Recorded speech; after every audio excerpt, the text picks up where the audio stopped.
both together. That's great. So I have YouTube over here and I have Instagram over here, and we are like at both the places.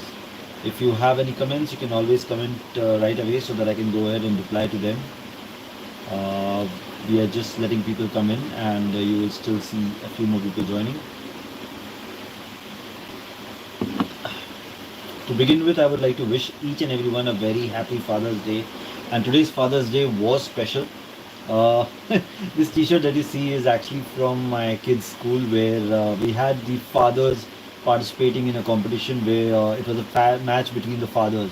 So as a part of the Ferocious Tigers, that was one team that was there out of the 10 teams.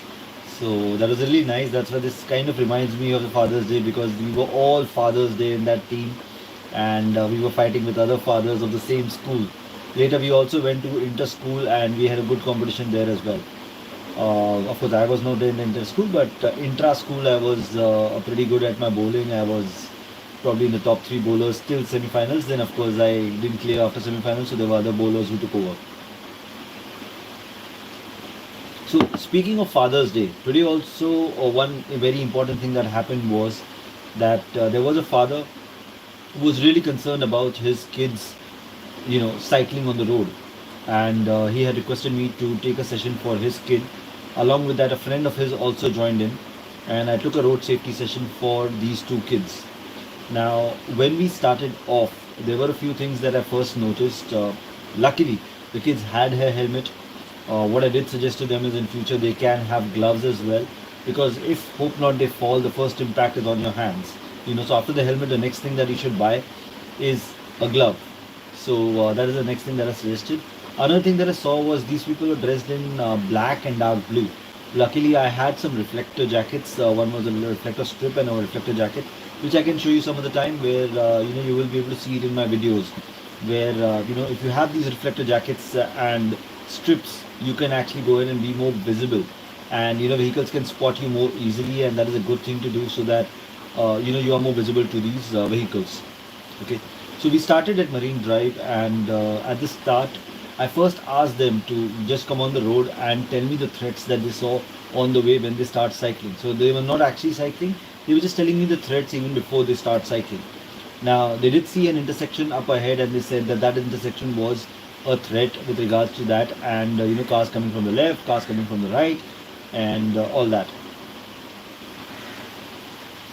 What they did not tell me is that there was a bylane that was there just before the signal. They did not notice that, and there could have been a car that would have come out from that lane. So I was the one who pointed out that thing to them. Secondly, they had a concern with regards to the how to cross the traffic signal. I said that of course you can go very slow, or you can get down and walk and cross the signal and then continue cycling if you feel the traffic is too much, right? So that's one thing that I told them even before we started. There are a few other things that they did not notice. Like there was a car that was parked over there. Now, had there been someone in the car, there are two threats in that. One, the door can open at any time. So you have to always keep a distance from that, so that even if some door opens, you don't run into that door, right? Especially with some cars, the doors are opening more, some are opening less. But yeah, at the end of the day, you have to keep that distance between the car door and yourself for each and every car, or you should be able to see inside the car and see if someone is there who might just open the door. So you have to be careful about these things and make sure that you don't run into a car's door like that. The second thing that I told them about was the front tire of the car. If the front tire of the car is straight and you are going straight, there is no problem.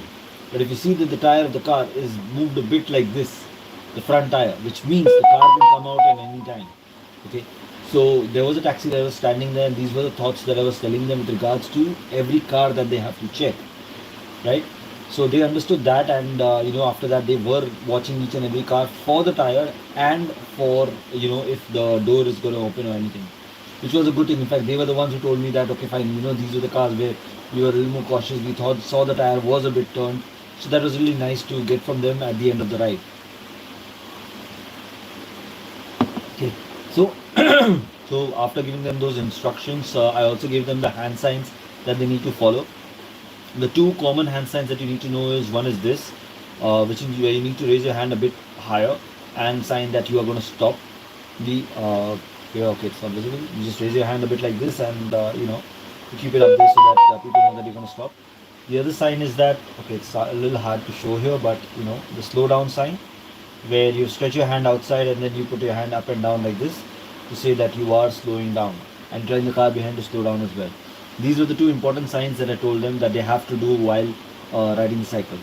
One more thing that I told them was the head checks. Now, they were definitely concerned even before we started discussing anything was with regards to the blind spot. In fact, one kid has had one instance where he was run very close by a car. Luckily, he did not get hurt or anything, but he was concerned about that. Now, what I did tell him is that we have to make sure that we avoid that situation from happening. After that situation has happened, you can't do anything. But if you take precautions to avoid that situation from happening, you have a much better chance of surviving such a accident. So, what I told them in that case was, with regards to when you're moving on the cycle, every 15 to 20 seconds, you have to turn your head and look behind you if there is a car approaching. Now, they were a bit concerned that, sir, we won't be able to see so far behind with regard, even if I turn my head. But I then told them about peripheral vision. Peripheral vision is basically when you just see, when you're looking right, you can still see if something is happening over here. Now, I'm actually moving my fingers on my side, but I'll be able to see that there is some movement happening on my side. So when you turn till here, your eyes are only seeing till here, but your peripheral vision can look way more, behind you, and they can see if a car is approaching or not. So that is something that I made them do on a regular habit. Every 15 to 20 seconds, they were trying to turn their head and look behind them. So that really helped them get the hang of making sure that they don't run into a car because the car just zoomed and came behind them. But of course, even after you do that, every 15 to 20 seconds there could still be instances where a car or a bike could come as a surprise. So you have to make sure that you take your precautions in that matter as well. Right? The next thing that we were looking for was, while we went there, we started from Wilson College and we stopped at Marine Lines. During this time, there was one kid who was ahead and he was signaling out to the other kid. The first kid ahead had gone a little further down, so there was a big gap between the two. But that was okay. Since it was the first time, I was not too scared because hope not if he breaks suddenly, the guy behind was, far behind, so he would not run into that guy. So I was safe that way. We also did a zigzag formation, tried to. It was not totally followed, but yeah, we tried the zigzag formation so that they get the idea of, keeping the distance and staying a bit offset from the person in front of you so that you are safe. Even if this person in front of you, your own team member, if he breaks, you don't run into that person. Okay. So those were a few things that we spoke about. After that, we reached, they said that they were okay to continue. The second guy went ahead and the first guy was behind now. The second guy, of course, was having some challenge with his leg pain. So what we did was, he told me actually at the end, he did not tell me at the start, that he was experiencing some leg pain. Probably it was more of cramps because he had not stretched out a bit and it was a bit hard for him. He did say he's into a lot of sports, but somehow his thigh started paining, due to which he felt a bit of pain.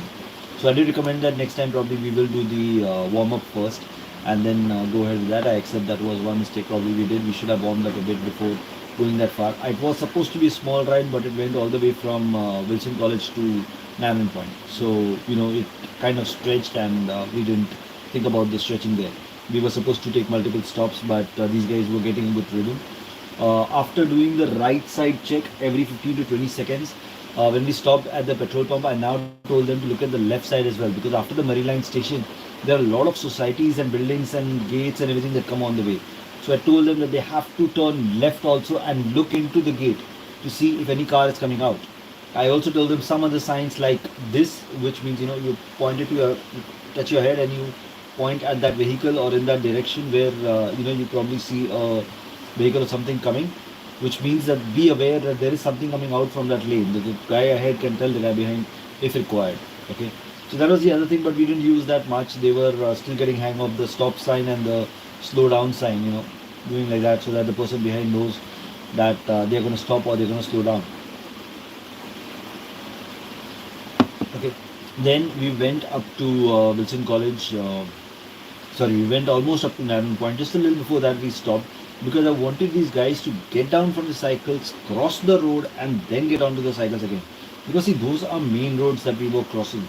Yes, we were crossing the straight signals straight. Of course, the signals were off, and we were very watchful and we were very slow at the intersections so that If a car is coming out, we would wait for it to go, and then that's how we reached over there. But I did make them do this so that they also have the idea that if things are tough, take a call, get down from the cycle, walk and cross across the road, and then continue cycling, rather than just going ahead and taking a turn the way you want, which generally is the time when cyclists run into vehicles, because when you're taking a U-turn, you are kind of going into two different traffic zones. So that is something that you should be extra careful about. One is your own lane that you are in, and then the other lane that you are going into. At times, it could also, since it's an intersection, there will also traffic coming from the other side and taking a right. Right? So all those were a concern which were addressed at that time. After that, what we also did was we had a small braking test. It was not the best, I would agree, at this point of time, but because one of the guys' brakes were a bit weak, I didn't go detailed into braking, but I did make both of them do the right brake one time and the left brake one time. What that did was it gave them a feel of how you should, how you feel when you brake with one side only.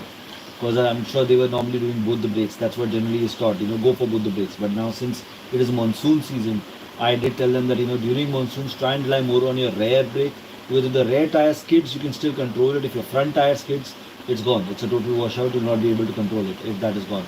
So try and rely more on this and use the front brake only little, so that the balance is never lost, even if your tire is skidding. Okay, so that was with regards to the braking, and then we reached back to Churchgate, from where one guy took off because he was somewhere there, and then the other guy continued to Wilson College. He was pretty fine. He was still doing the health checks as required, and things were going pretty smooth. So this was the first session that I did for 2 kids. I can do this kind of session for your kids as well. If any of you all want your kids to have that attention and that clarity as to how they should be riding or driving on the road, please do reach out to us. We can do a separate session for them. We are open to any place in Mumbai. We are ready to reach out to any place in Mumbai, preferably on a weekend. We can plan this out. Early mornings is generally a bit emptier, so that is a good option. Late night is also empty, but it could be a bit scary. Mornings is slightly on the better side, is what I would say. The number of people on the roads is a bit less. At night, you generally see the number of people on the road are a bit more, and everybody's speeding a lot. So that's the only reason why I prefer picking up mornings. This was around morning 6:30 is what we did the session today itself. So that was with regards to the session that we have done today. If you all have any concerns, if you all have any kids around you that you think should have this kind of session, they can definitely reach out to us, and we will be more than happy to help you all out with that. Yeah. So I think it's been around 12 minutes. I think that's good enough time for today. If anyone has any comments, please go ahead and comment below.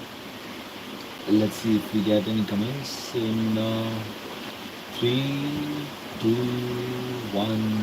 No. Okay. No problem. So we will end this session here. Do watch this in later as well, and let us know how you think about it and how you feel about it. Thank you, everyone. Stay safe, and happy Father's Day once again. Take care. Bye. 2, 0.